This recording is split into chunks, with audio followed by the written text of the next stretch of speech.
পেয়ারার কল্প লাগানো দেখাবো।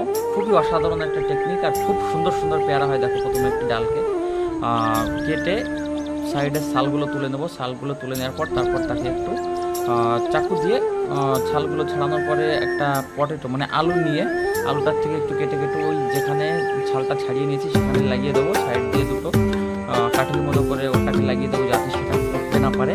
তারপরে একটা গ্লাস নিয়ে সেটাকে আটকে দেবো, আর উপর দিয়ে একটা জিনিস দিয়ে বেঁধে দেবো যাতে করে সেটা না পড়তে